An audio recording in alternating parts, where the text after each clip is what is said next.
Bonjour à tous, aujourd'hui je vais vous présenter l'imprimante Anet A8 Plus.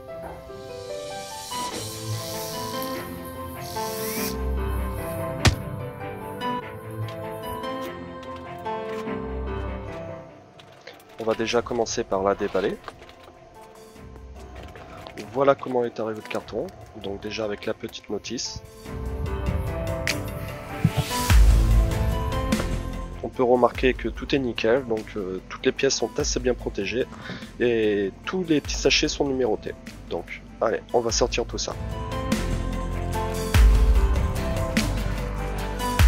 Donc ce que je fais, c'est que je sors tout sur un plan de travail et je vérifie dans la notice que j'ai bien toutes les pièces.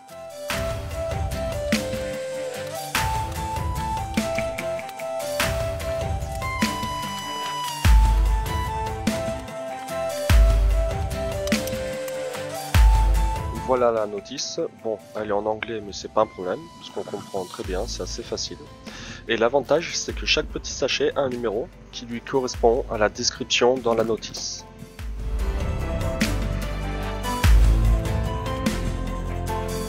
On a aussi des outils qui sont fournis avec. On a un petit tournevis, une règle, une pince assez fine qui est pratique pour le fil, et ainsi qu'un jeu de clés BTR et une clé plate. Nous allons commencer par monter le support de base. Donc il va nous falloir les rails, les vis, les supports et les embouts de finition. Donc je commence par fixer les supports en caoutchouc sur la structure en alu. Voilà. Une fois que c'est fait des deux côtés, je viens fixer les deux autres rails en alu pour finir mon support. Donc je fais bien attention, il y a un sens dans les rails. Il faut mettre le côté ajouré vers l'extérieur, histoire que la tête de vis puisse rentrer dedans.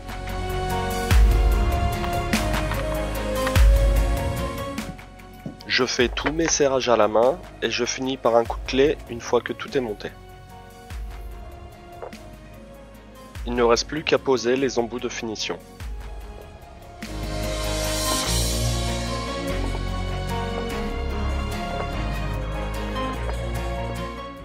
Ensuite, on va monter l'axe Y, celui du plateau. Donc on les mesure tous afin de prendre le bon.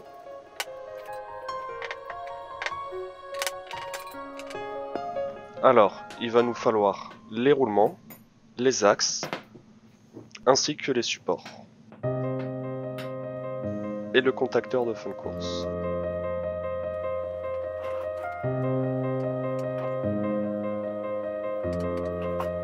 Je présente comment tout va être en place. Là, nous avons le support qui va recevoir le contacteur de fin de course. Donc, je le mets en place, je le visse.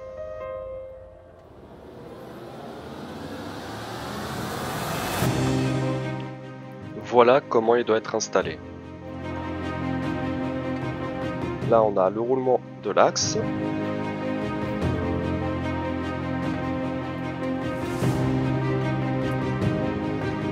Et bien faire attention de mettre les axes perpendiculaires par rapport à l'axe Z. On peut visser les deux axes sur le support.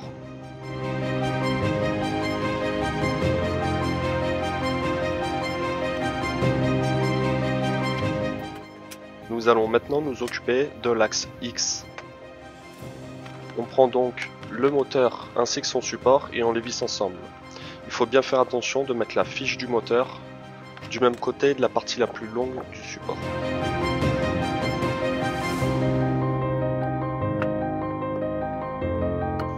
On peut maintenant fixer l'ensemble sur le support, mais en faisant bien attention de tout bien mettre dans l'axe.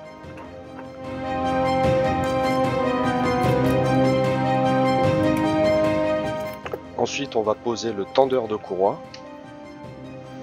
Donc pareil, en face, bien dans l'axe du châssis.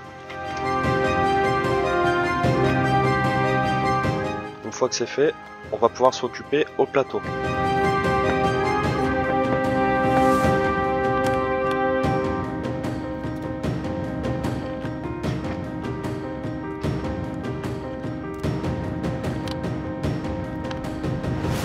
Voilà à quoi ça doit ressembler une fois terminé. Il nous reste juste à le fixer sur les roulements de l'axe Y.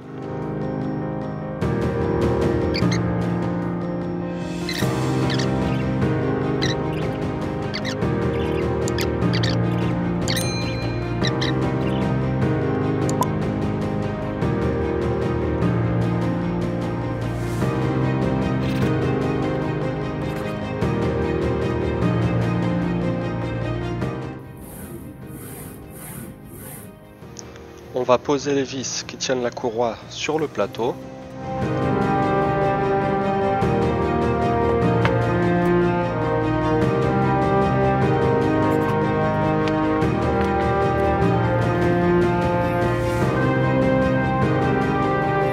Et on peut installer la courroie.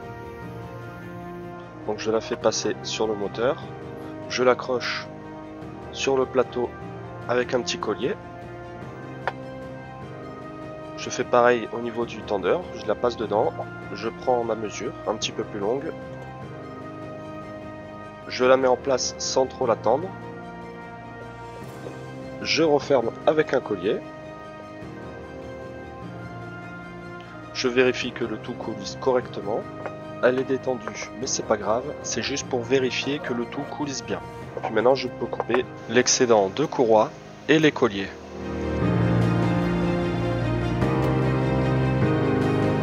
Une fois que c'est fait, je vérifie mon serrage des vis qui tiennent la courroie et je viens tendre la courroie. Il faut pas trop qu'elle soit tendue, voilà. Il faut que légèrement au doigt elle puisse bouger. Trop tendue, elle peut casser, pas assez tendue, la courroie saute des dents.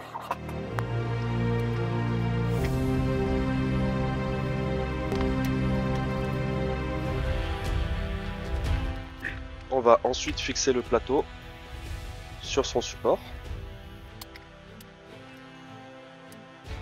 Donc, on le déballe, on fait très attention, le plateau en verre se décroche. On met les 4 vis en place. On le présente sur le support. On fait bien attention que la fiche du plateau soit en face du moteur. On rentre les ressorts dans les vis. On présente les vis dans le trou et en appuyant un peu, le filetage ressort et on peut mettre les molettes de réglage. Et voilà à quoi ça doit ressembler une fois terminé.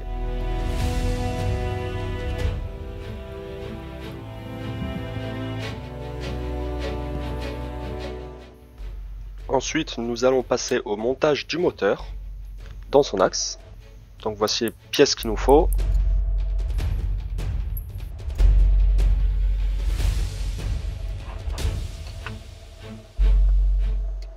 On va commencer par fixer le fin de course sur le support moteur à l'aide des 2 petites vis.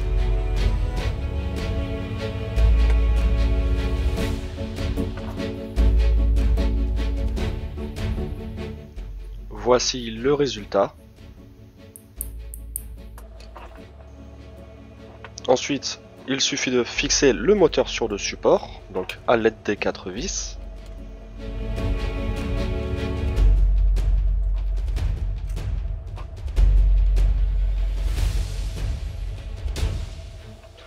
Il faut bien faire attention du sens de la fiche par rapport à son support. Donc là, vous avez un visuel. Ensuite, je prends les axes correspondants, donc je les mesure, les 3 roulements et les supports de chaque côté. Donc je présente le tout.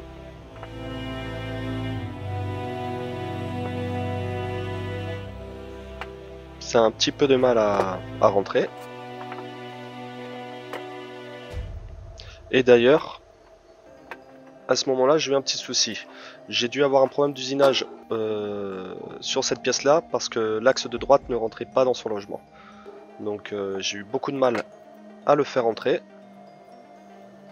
Et après vérification, voilà, visuellement, on le voit qu'il est bien rentré. Je remets tout en place. Je vais maintenant m'occuper de l'extrudeur, donc je vais le sortir de son support. Je dévisse le petit écrou et le voilà sorti.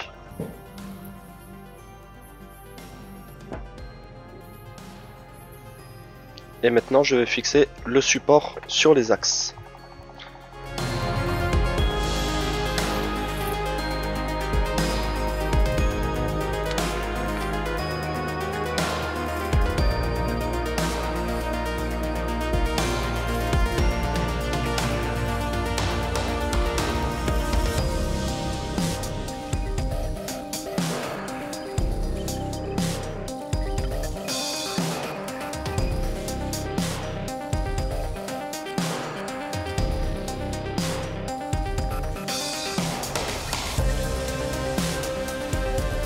Et voilà le visuel.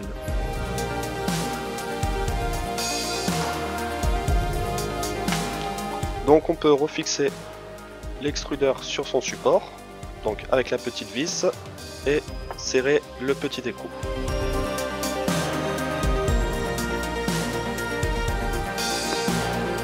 On prépare le ventilateur de refroidissement de la buse, ainsi que le ventilateur de refroidissement de l'extrudeur.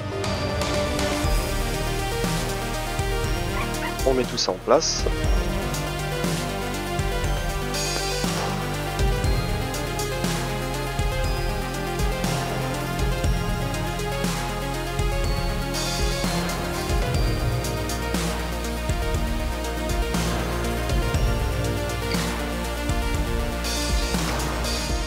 Et voilà le visuel. Maintenant on va mettre en place la courroie. Donc c'est la même chose que le premier axe. On le fait passer dans le moteur et la poulie.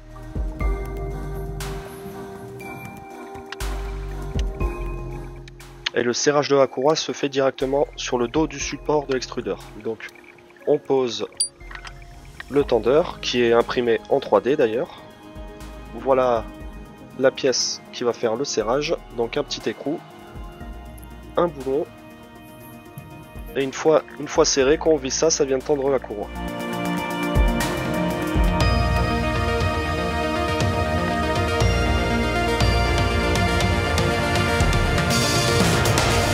Je vérifie que le tout coulisse bien, et je finis mon petit serrage. Ensuite on va fixer le ventilateur de refroidissement de la buse.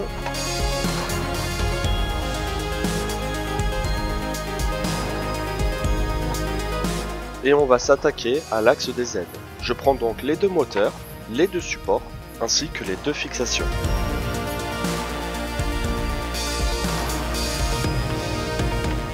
Je fixe les moteurs sur leur support.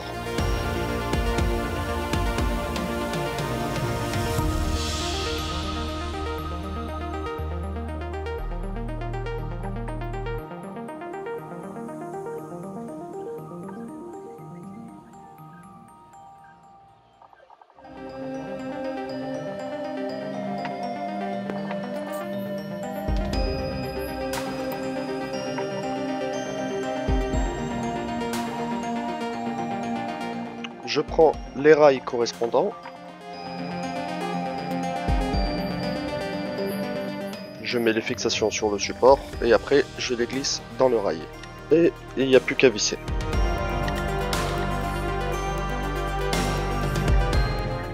Et je fais pareil pour le deuxième. Ensuite je prends la tige filetée et l'axe que je visse au moteur.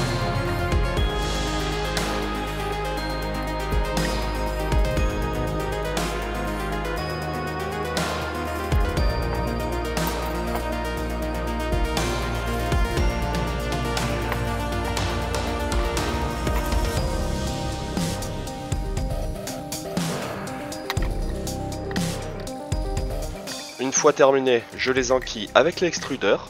Il suffit juste de le visser.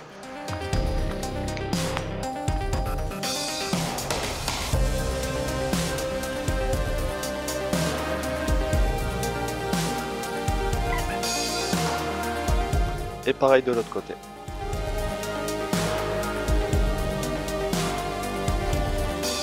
On prend l'entretoise qui va venir sur l'axe.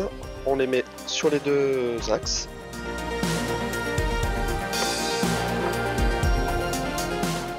Je présente avec la platine finale pour vérifier si tout va bien. Ça m'a l'air bien. Je prends donc le rail du haut et je fixe tout ça. Il ne reste plus qu'à mettre l'embout de finition sur le rail.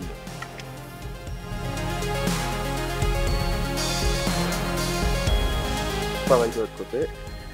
La platine. Et je serre tout.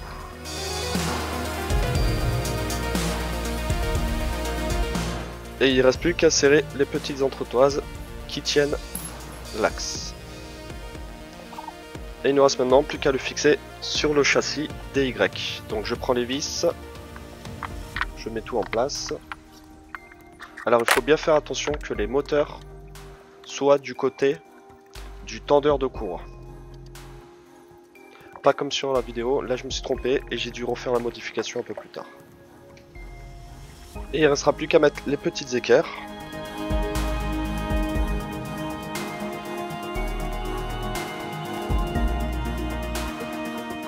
Pareil de l'autre côté. Et voilà à quoi ça doit ressembler.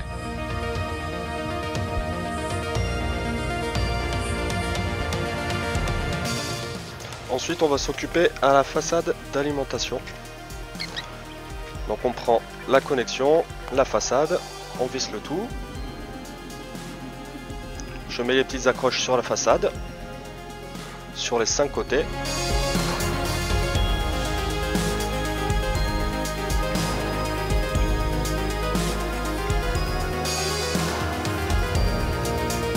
Et je fixe le tout.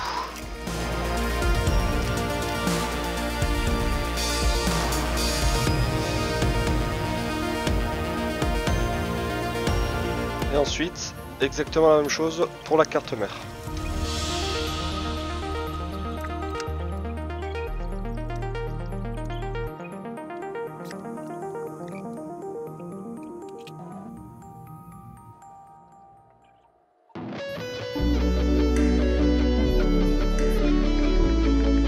Maintenant, on va installer le contacteur de fin de course de l'axe Z.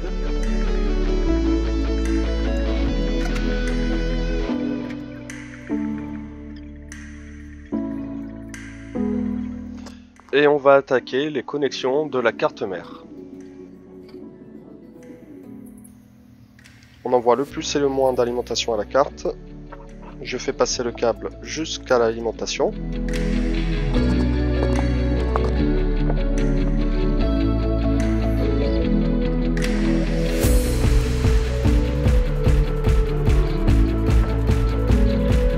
Je les branche en sortie d'alimentation.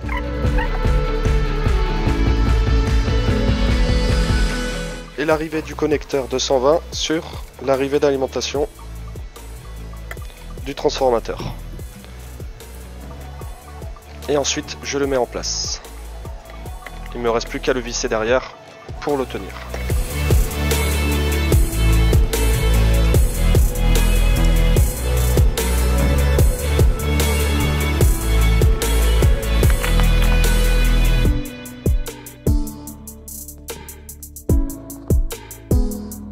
Maintenant, je vais régler la hauteur du fin de course de l'axe Z.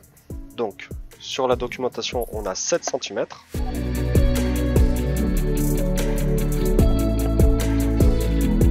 Voilà. Avec la petite règle métallique, je suis beaucoup plus précis. Et je serre le tout. Et ensuite, on va passer à tout le câblage. Alors pour ça... ça aurait été assez difficile de l'expliquer en vidéo, sachant que tous les câbles sont bien repérés, donc et sur toutes les sorties des bornes, on le repère aussi, donc on ne peut pas se tromper. Il faut juste bien prendre son temps. Après, il n'y aura plus de problème. Alors pour ma part, déjà pour faire les essais, j'ai fait les câblages apparents. Je les ai pas vraiment rangés. J'ai tout branché comme ça, histoire de faire les essais. Et une fois que j'ai fait les essais et que tout est en place, j'ai arrangé tous les câbles.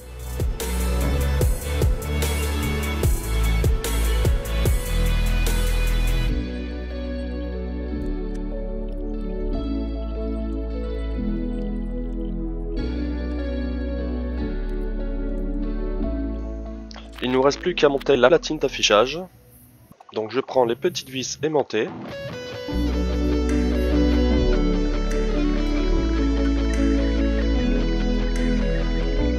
On visse le support sur le châssis.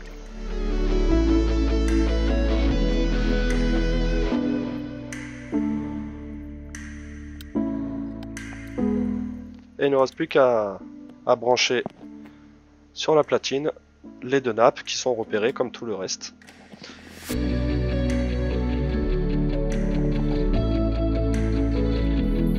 Je vérifie le nivellement de mes deux moteurs par rapport à l'axe Z. Donc moi j'avais 9 cm sous le support.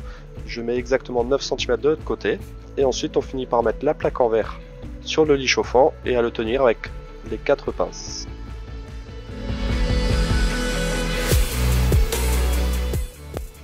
Je branche l'alimentation, j'allume. L'afficheur fonctionne.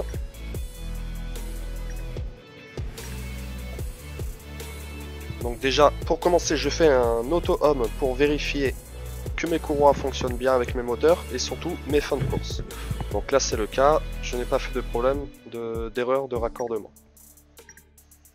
Ensuite, on désactive les moteurs, Disable Stepper. Et grâce à ça, on va pouvoir niveler l'échauffant et le régler pour les premières couches d'impression. Donc pour cela, rien de plus simple, on prend une feuille A4, en grain 80, c'est très bien, on le met sous la buse, et la feuille doit pouvoir passer en frottant légèrement la buse, sans pour autant l'arracher, mais il faut quand même qu'elle la touche. Et pour ça, je règle les petites molettes qui sont en dessous. Une fois que cela c'est fait, je vais faire un préchauffage pour le PLA, donc ça va chauffer le lit ainsi que la buse. Donc là vous pouvez voir sur l'afficheur les températures qui augmentent, ça prend environ 5 minutes. C'est surtout le lit chauffant qui est un petit peu long à chauffer, la buse elle, quant à elle, c'est assez rapide. Le fil en PLA, et ensuite on va mettre le fil dans l'extrudeur. Donc je choisis change filament, et une fois qu'il est à température, je l'insère dedans en appuyant sur le petit bouton de la buse sur le côté. Une fois que ça chauffe, on peut le voir qui sort. Et voilà, le montage est terminé. On va donc essayer une première pièce. Alors j'ai testé le Benchy, le célèbre Benchy, pour vérifier que tous mes réglages étaient bons.